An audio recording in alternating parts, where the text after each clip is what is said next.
कितना अच्छा लगता है जब आपको कोई फूल देता है। उससे भी ज़्यादा अच्छा तब लगता है जब आप किसी के लिए फूल खरीदते हैं। लेकिन हम ऐसा कुछ भी नहीं कर सकते, ना हमारे मियाँ हमको फूल देते हैं, ना हम उनको दे सकते हैं। ऐसी कोई बात नहीं है, ना उनके दिल में हमारे लिए कोई कीना है, ना हमारे दिल में उनके लिए कोई बुग़्ज़ है। कीना का मतलब होता है दुश्मनी, बुग़्ज़ का मतलब होता है मैलिस। बस बात इतनी है कि उनको फूल पौधों से एलर्जी, वो छींके मारने लगते हैं। ये कोई बात होती है? छींके आ रही हैं, एंटीहिस्टामिन खा लो। नहीं, कोई पौधा घर में नहीं आएगा, कोई फूल घर में नहीं आएगा। But sometimes I feel, does he mean that फूल की अब जरूरत है नहीं क्योंकि मैं हूँ घर में? प्रोबेबली। इतना नेगेटिव थोड़ी सोचती हूँ मैं। I am a very positive person, यही वजह है। लेकिन देखिए, ये सारी बातें करते करते आपको मैंने 2 ब्रांड न्यू वर्ड्स बता दिए हैं, कीना और बुग़्ज़। आज बात नहीं करेंगे, आज हम सिर्फ अच्छी अच्छी बात करेंगे। कीना और बुग़्ज़ की बात करेंगे कभी और। आज हम बात करेंगे फ्लावर्स की, ब्लॉसम की, बड्स की, जिन्हें उर्दू में कहते हैं गुल।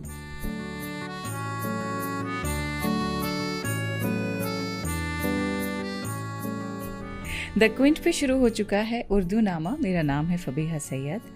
गुल की हम बात करेंगे और कुछ और नहीं बोलूंगी, सिर्फ छूटते ही मीर तकी मीर के शेर पर आऊंगी। पत्ता पत्ता बूटा बूटा हाल हमारा जाने हैं, पत्ता पत्ता बूटा बूटा हाल हमारा जाने हैं, जाने न जाने गुल ही न जाने बाग तो सारा जाने हैं। यहाँ शायर कहते हैं कि मेरे जज्बात, मेरी दास्तान, ये सब बाग का हर पत्ता और हर पौधा जानता है। मतलब जो आसपास के लोग हैं, जो मेरी कुर्बत में हैं, कुर्बत यानी मेरे जो करीब में हैं, वो सब जानते हैं मेरे अंदर क्या तूफान मच रहा है। हर पत्ता और हर बड मेरी बेचैनी का गवाह है। लेकिन जाने न जाने गुल ही न जाने बाग तो सारा जाने हैं। इसमें शायर की फ्रस्ट्रेशन है कि गुल यानी फूल, जो आम तौर पर सबसे खूबसूरत और मरकज़ी शय होता है, वही मेरी हालात से बेखबर है। यानी गुल का मतलब यहाँ पे किसी ख़ास इंसान से हो सकता है, और शायरी हम कर रहे हैं तो वो ख़ास इंसान महबूब ही हो सकता है। पत्ता पत्ता बूटा बूटा हाल हमारा जाने हैं, जाने न जाने गुल ही न जाने बाग तो सारा जाने हैं।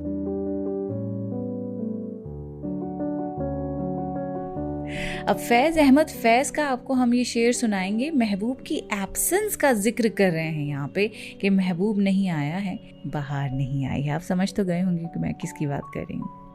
न गुल खिले हैं न उनसे मिले न मैं पी है, न गुल खिले हैं न उनसे मिले हैं न मैं पी है, अजीब रंग में अब के बहार गुजरी है। ये जो गज़ल है मैं आपको पूरी सुनाना चाहती हूँ कि तुम आए हो ना शबे इंतज़ार गुजरी है, तलाश में है सहर बार बार गुजरी है। जुनू में जितनी भी गुजरी बकार गुजरी है, अगरचे दिल पे खराबी हजार गुजरी है। हुई है हजरते नासिह से गुफ्तगू जिस शब, वो शब ज़रूर सरे कुए यार गुजरी है। वो बात सारे फसाने में जिसका जिक्र न था, वो बात उनको बहुत नागवार गुजरी है। न गुल खिले हैं न उनसे मिले न मैं पी है, न गुल खिले हैं न उनसे मिले न मैं पी है, अजीब रंग में अब की बहार गुजरी है। तुम आए हो ना शबे इंतज़ार गुजरी है, तलाश में है सहर बार बार गुजरी है।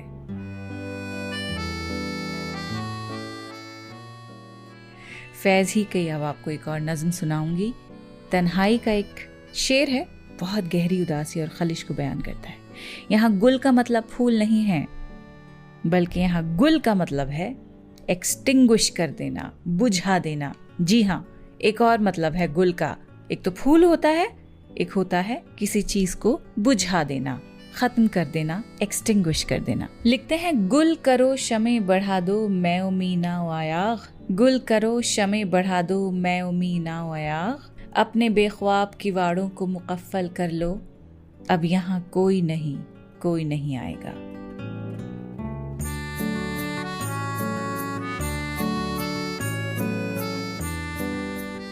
यहाँ फैज़ एक रात की तन्हाई का मंजर खींच रहे हैं। गुल करो शमे, इसका मतलब है दिए बुझा दो, अंधेरा कर लो। जैसे रात के साथ ही खामोशी और तन्हाई का आलम पैदा हो रहा हो, उसी तरह अपने अंदर की भी शोर-गुल हैं, उनको दबा दो, खामोशी इख्तियार कर लो। इसके बाद लिखते हैं, बढ़ा दो मैं मीना व अयाग। मैं का मतलब है शराब, मीना शराब की सुराही, अयाग प्याला। बढ़ा दो मैओ मीनाओ अयाग, यानी ये महफिल और मस्ती के असबाब हैं, लेकिन यहाँ फैज़ इनका जिक्र किसी खुशी में नहीं कर रहे, बल्कि उस तन्हाई को भरने के लिए कर रहे हैं जो महफिल के चले जाने के बाद महसूस होती है, जब बहार के ख़त्म हो जाने के बाद महसूस होती है, जो किसी हाई पॉइंट पे पहुँचने के बाद जब नीचे आते हैं तब महसूस होती है। अपने बेख्वाब किवाड़ों को मुकफ़ल कर लो। यहाँ फैज़ कहते हैं कि अपने दरवाजे जो नींद से महरूम हैं, जिन पे नींद का साया तक नहीं है, उन्हें अब बंद कर लो। जैसे तन्हाई में खुद को दुनिया से अलग करने का ये एक जज्बा बयान कर रहे हैं। इसको ऐसे भी देखिए आप कि जब किवाड़ खुले हैं, किवाड़ यानी दरवाजे, जब दरवाजे खुले होते हैं तो वो इन्विटेशन का प्रतीक है कि आप अंदर आ सकते हैं, एक फ्रीडम का प्रतीक है कि अंदर जो बैठे हैं वो बाहर जा सकते हैं। दरवाजे खुलने का मतलब नई अपॉर्चुनिटीज से भी होता है, उसका भी ये सिंबल होता है, नई होप का, न्यू बिगिनिंग्स का। लेकिन यहाँ तन्हाई का जिक्र है, तो इसलिए कह रहे हैं कि अपने बेख्वाब किवाड़ों को मुकफ़ल कर लो। बेख्वाब जिनमें कोई ड्रीम्स नहीं है, कोई होप्स नहीं है जिनकी, उनको बंद कर लो। अब यहाँ कोई नहीं आएगा।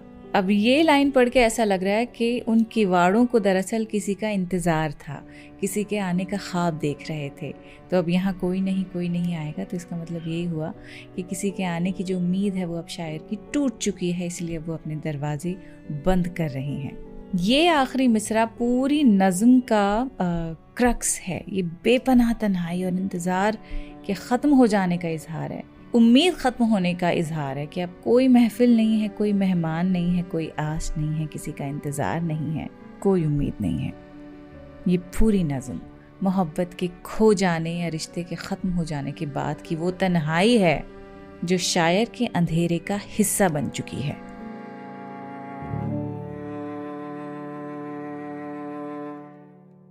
अब फैज़ के बाद आपको सुनाएंगे मिर्ज़ा गालिब का ये शेर। शेर ही नहीं है, गज़ल भी है, लेकिन पहले शेर आपको समझाएंगे, फिर गज़ल पे आएंगे। यहाँ पे गालिब भी गुल और सब्ज़ा पर गौर व फिक्र कर रहे हैं। सब्ज़ा यानी हरियाली, इसकी बात हम अगले एपिसोड में करेंगे। गुल है ब्लॉसम, उसकी बात हम आज कर रहे हैं।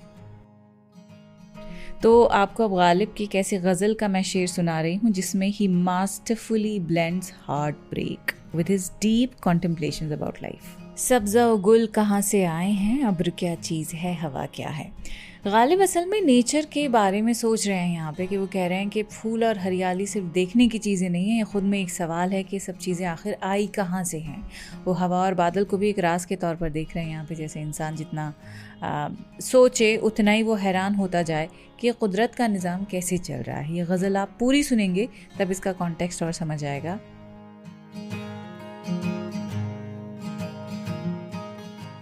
दिल नादां तुझे हुआ क्या है, आखिर इस दर्द की दवा क्या है। हम हैं मुश्ताक और वो बेजार, या इलाही ये माजरा क्या है। मैं भी मुंह में ज़बान रखता हूँ, काश पूछो कि मुद्दा क्या है। जबकि तुझ बिन नहीं कोई मौजूद, फिर ये हंगामा ए खुदा क्या है। ये परी चेहरा लोग कैसे हैं, गमज़ा व इश्क व अदा क्या है। सब्ज़ा व गुल कहाँ से आए हैं, अब्र क्या चीज़ है, हवा क्या है। हमको उनसे वफ़ा की है उम्मीद, जो नहीं जानते वफ़ा क्या है। हाँ भला कर तेरा भला होगा, और दरवेश की सदा क्या है। जान तुम पर निसार करता हूँ, मैं नहीं जानता दुआ क्या है। मैंने माना कि कुछ नहीं गालिब, मुफ्त हाथ आए तो बुरा क्या है।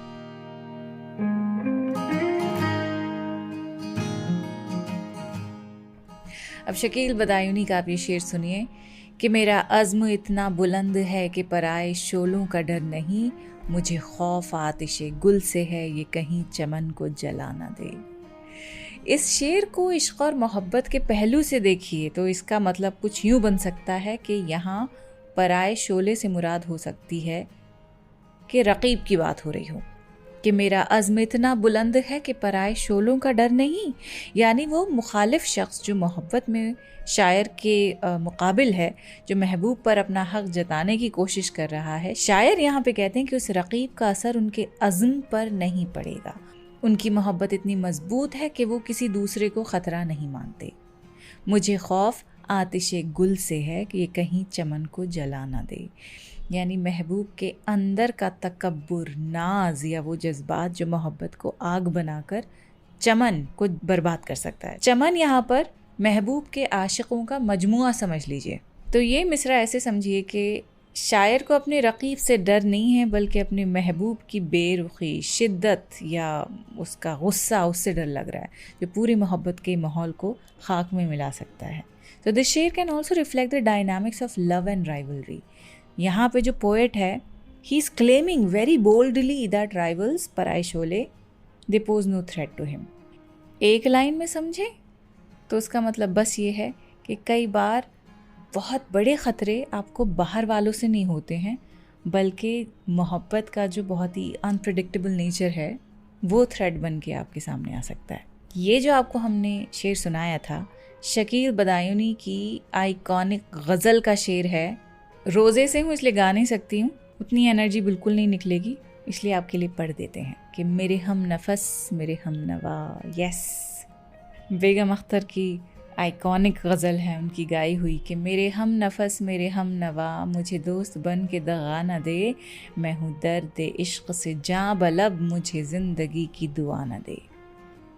मेरे दागे दिल से है रोशनी, इसी रोशनी से है ज़िंदगी, मुझे डर है मेरे चारागर, ये चराग तू ही बुझा न दे। मुझे छोड़ दे मेरे हाल पर, तेरा क्या भरोसा है चारागर, ये तेरी नवाजिश मुख्तसर, मेरा दर्द और बढ़ा न दे। मेरा अज़्म इतना बुलंद है कि पराए शोलों का डर नहीं, मुझे खौफ आतिश गुल से है, ये कहीं चमन को जला न दे। वो उठे हैं लेके खुम ओ सुबह, अरे ओ शकील कहाँ है तू, तेरा जाम लेने को बज़्म में कोई और हाथ बढ़ा न दे। अब सुनिए परवीन शाकिर का ये खूबसूरत शेर कि वो जब आएगा तो फिर उसकी रिफ़ाक़त के लिए, महबूब की बात हो रही है, कि वो जब आएगा तो फिर उसकी रिफ़ाक़त के लिए मौसम गुल मेरे आंगन में ठहर जाएगा। वो तो खुशबू है हवाओं में बिखर जाएगा, मसला फूल का है फूल किधर जाएगा।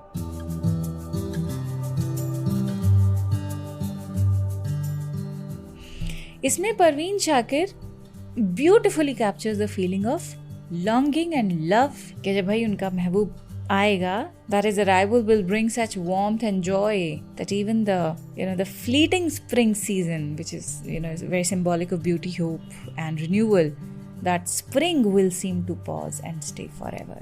बाहर तक रुक जाएगी. It's a poetic way of saying that love has the power to turn brief moments of happiness into lasting memories. इसीलिए कहते हैं जब आपको अच्छा लग रहा होता है, मज़ा आ रहा होता है, वक्त यूँ चुटकियों में गुजर जाता है, पलक झपकते ही वक्त गुजर जाता है। जब आप बेइंतहाई तौर पे बोर हो रहे होते हैं, खार खा रहे होते हैं, तो ऐसा लगता है कि वक्त बीतने का नाम ही नहीं लेता। गज़ल सुन लीजिए। वो तो खुशबू है हवाओं में बिखर जाएगा, मसला फूल का है फूल किधर जाएगा। वो हवाओं की तरह खाना बजा फिरता है, एक झोंका है जो आएगा गुजर जाएगा। वो जब आएगा तो फिर उसकी रिफ़ाक़त के लिए मौसम गुल मेरे आंगन में ठहर जाएगा। रिफ़ाक़त आपको बताना भूल गई, दोस्ती, कंपनी को बोलते हैं कि जब वो आएगा उसका महबूब तो उसको कंपनी देने के लिए, उसके साथ दोस्ती निभाने के लिए जो मौसम गुल है वो वहीं पे आकर आंगन में ठहर जाएगा। आखिरश वो भी कहीं रेत पे बैठी होगी, तेरा ये प्यार भी दरिया है उतर जाएगा। मुझको तहज़ीब के बरज़ख का बनाया वारिस, जुर्म ये भी मेरे अजदाद के सर जाएगा। अब इतना पढ़ के इतना सुनकर तो समझ आ गया कि उर्दू शायरी में जो गुल है वो महबूब के लिए या मोहब्बत के लिए इस्तेमाल किया जाता है। लेकिन कभी आपने सुना है कोई इंसान अपने आप को गुल कह रहा है, अपने आप को फूल कह रहा है, अलावा मेरे? मतलब शायर खुद के बारे में गुल का इस्तेमाल बहुत कम करते हैं। You know that I am like a flower. Akbar Allahabadi ने खुद के लिए इस्तेमाल किया है कि वो गुल हूँ ख़ज़ाने जिसे बर्बाद किया है।